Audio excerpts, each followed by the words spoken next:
Gema ledakan mengguncang jantung kota Teheran, mengejutkan ribuan warga yang tengah beraktivitas di sana. Sirin meraung keras di seluruh penjuru kota, sementara sistem pertahanan udara Iran secara otomatis beraksi. Namun, di tengah perang yang berlangsung selama 12 hari, sebuah peristiwa mencuri perhatian. Cahaya rudal anti-udara melesat di langit dan menghantam target, sebuah drone tempur Israel yang kemudian dikonfirmasi sebagai Heron, TP. Media barat memilih untuk bungkam, namun di langit Teheran, fakta tidak bisa lagi disembunyikan. Apakah ini menandakan kebangkitan kekuatan militer Iran, ataukah hanya ilusi pertahanan yang terlihat kuat di permukaan? Temukan jawabannya, karena ini mungkin akan mengejutkan Anda. Lalu mengapa klaim konfrontasi udara Israel selama perang ini dianggap bualan media belaka? Jawabannya terletak pada strategi penyerangan Israel yang mengandalkan serangan tanpa awak dan jangkauan jauh.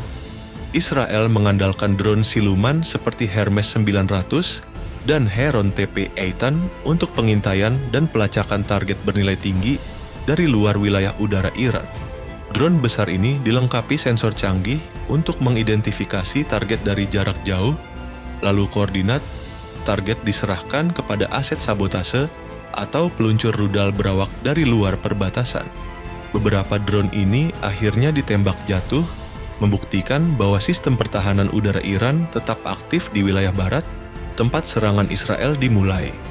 Kampanye dimulai dengan serangan rudal jarak jauh seperti Rampage dan Rox yang menghancurkan radar Iran.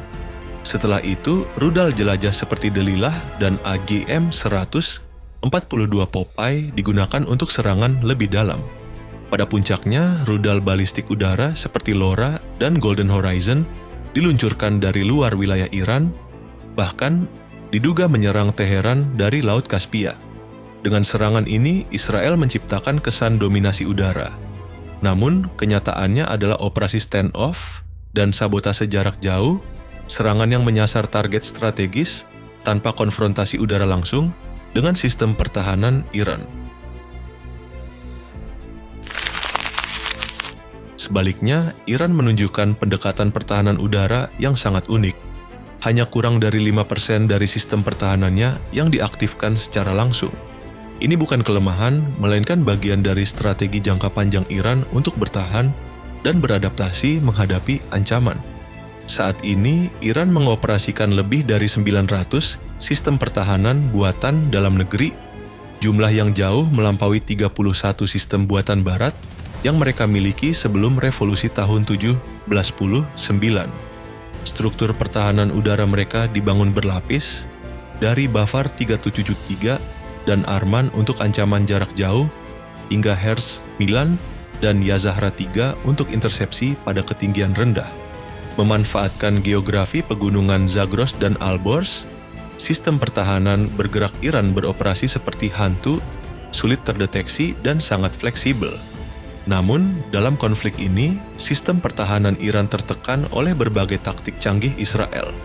Drone FPV yang berkeliaran, rudal loiter, dan misi suppression of enemy air defenses yang diluncurkan dari Azerbaijan. Banyak sistem jarak jauh Iran menjadi target utama, terutama karena tidak dilindungi oleh Close-in Weapon Systems, CIWS, yang bergerak. Iran mengandalkan mobilitas dan penyebaran taktis, bukan dominasi statis. Dengan hanya sebagian kecil sistem yang aktif, Iran justru mampu menjaga efektivitas jangka panjang. Menurut pejabat militer, Iran masih bisa mempertahankan serangan bertahun-tahun dengan kecepatan yang sama. Ini menunjukkan bahwa alih-alih menghamburkan seluruh asetnya, Iran bermain dalam strategi catur jangka panjang, menyimpan kekuatan, menyerap tekanan, dan menyerang balik dengan lebih terukur dan strategis. Selama konflik perang 12 hari antara Iran dan Israel, sebuah kontroversi besar muncul terkait klaim Israel atas dominasi udara mutlak.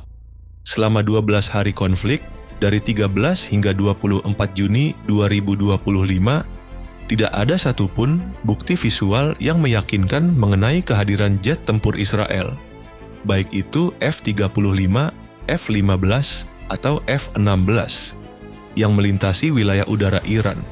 Hal ini memunculkan pertanyaan besar, apakah jet-jet canggih tersebut benar-benar dikerahkan atau apakah klaim dominasi udara Israel hanyalah bagian dari strategi informasi yang lebih besar?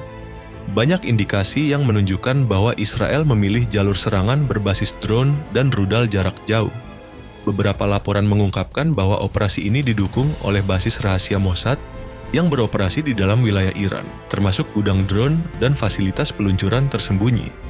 Dengan pendekatan ini, Israel bisa menyerang sasaran kritis tanpa membahayakan pilot jet mereka, serta menghindari keterlibatan langsung di wilayah udara musuh. Strategi ini juga mempersulit Iran untuk mendeteksi dan melacak penyerang yang datang dari arah yang tidak terduga.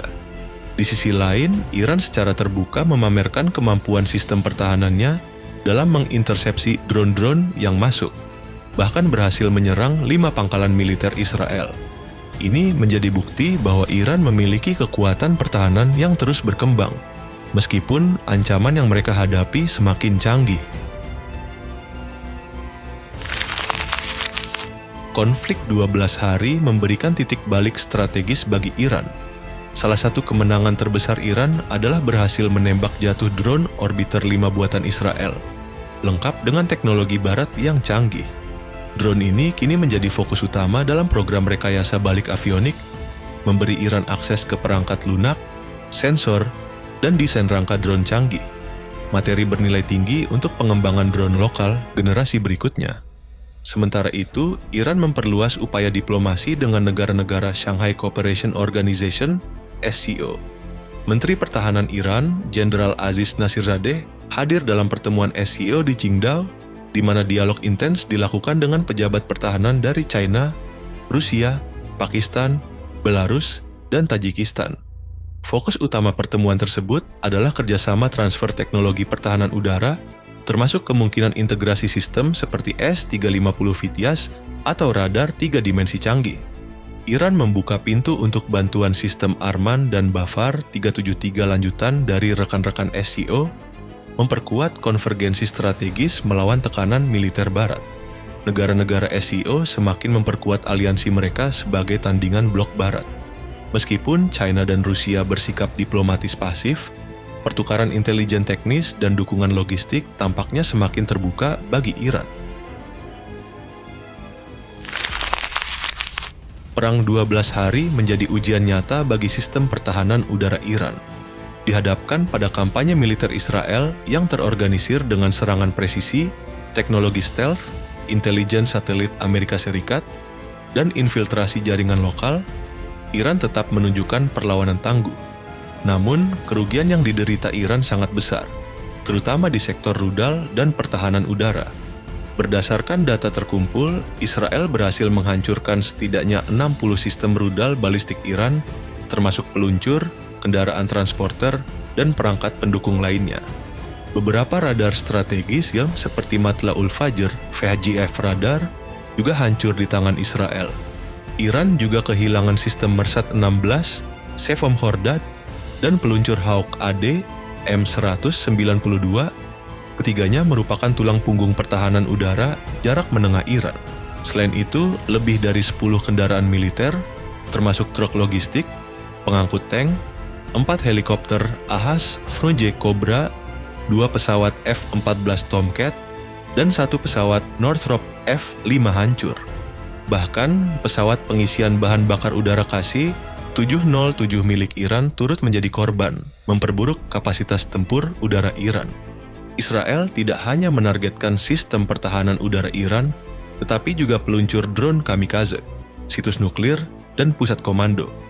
Beberapa perangkat sipil seperti ekskavator, bulldozer, dan wheel loader hancur, menunjukkan serangan Israel yang menyasar infrastruktur pendukung untuk meminimalisir kemampuan operasional Iran. Namun, operasi udara Israel tidak berjalan mulus. Laporan lapangan mencatat bahwa sedikitnya 8 UAV canggih milik Israel berhasil dijatuhkan oleh Iran, termasuk 3 unit Hermes 900, 2 unit IAI Hiron Jak-Aitan, dan drone orbiter seri 8373. UAV ini digunakan untuk intelligence, surveillance, and reconnaissance (ISR), serta akuisisi target real-time. menunjukkan bahwa Iran berhasil mengatasi ancaman teknologi tinggi tersebut. Meskipun tidak ada jet tempur Israel yang dikonfirmasi jatuh, keberhasilan Iran menembak jatuh UAV ini menunjukkan bahwa sistem pertahanan berlapis dan mobilitas unit rudal bergerak masih sangat efektif, meski hanya kurang dari 5% kekuatan pertahanan udaranya yang diaktifkan.